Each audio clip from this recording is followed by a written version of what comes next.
प्रेम से बोल दे शंकर भगवान की जय। हर हर महादेव की जय। पार्वती मैया की जय। सच्चे दरबार की जय।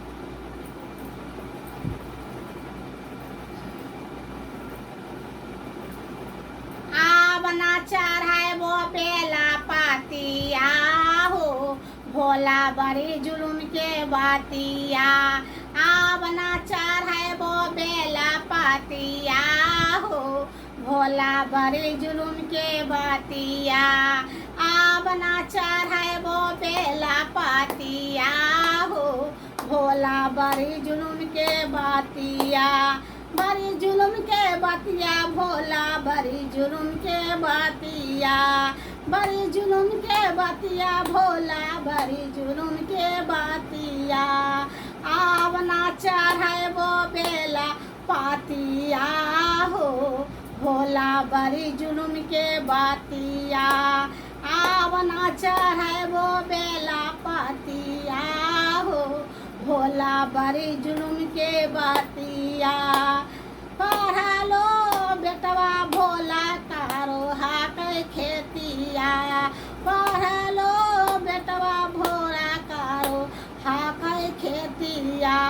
आ पढ़लो पुतहिया बेले रोटिया हो भोला बड़ी जुलुम के बातिया। पढ़लो पुतहिया बेले रोटिया हो भोला बड़ी जुलुम के बातिया। बड़ी जुलुम के बातिया भोला बड़ी जुलुम के बातिया। बड़ी जुलुम के बातिया भोला बड़ी जुलुम के बातिया। आवना चढ़ाए वो बेला पातिया हो भोला बड़ी जुलुम के बातिया। आवना चढ़ाए वो बेला पातिया हो भोला बड़ी जुलुम के बातिया। पढ़लो दमदा भोला कारो हाकन खेतिया। पढ़लो दमदा भोला कारो हाकन खेतिया। आ पढ़लियो बेटिया बेले रोटिया हो भोला बड़ी जुलुम के बातिया। पढ़लियो बेटिया बेले रोटिया हो भोला बड़ी जुलुम के बातिया। आवना चढ़ाए वो बेला पातिया हो भोला बड़ी जुलुम के बातिया।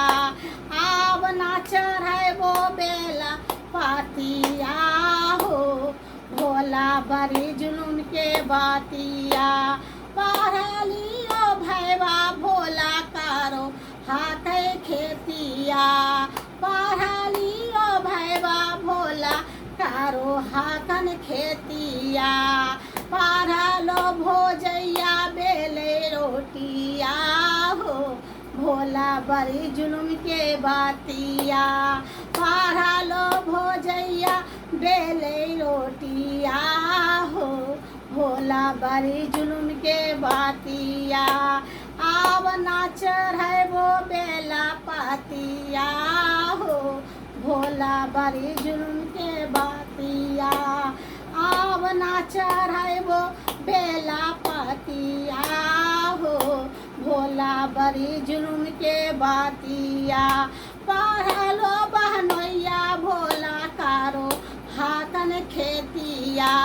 पढ़लो बहनोइया भोला कारो हाक खेतिया। अरे पढ़लो बहिनिया बेले रोटिया हो भोला बड़ी जुलुम के बातिया। अरे पढ़लो बहिनिया बेले रोटिया हो भोला बड़ी जुलुम के बातिया।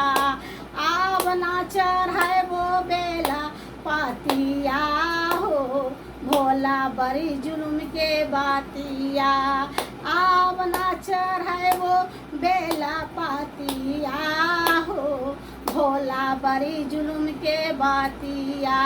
बड़ी जुलुम के बतिया भो बड़ी जुलुम के बतिया, बड़ी जुलुम के बतिया भोला बड़ी जुलुम के बतिया। आवना चढ़ाइबो बेला पातिया हो, भोला बड़ी जुलुम के बतिया। आवना चढ़ाइबो बेला पातिया हो, भोला बड़ी जुलुम के बतिया।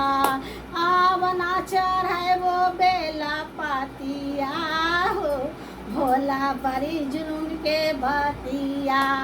आवना चढ़ाइबो बेला पातिया हो, भोला बड़ी जुलुम के बतिया।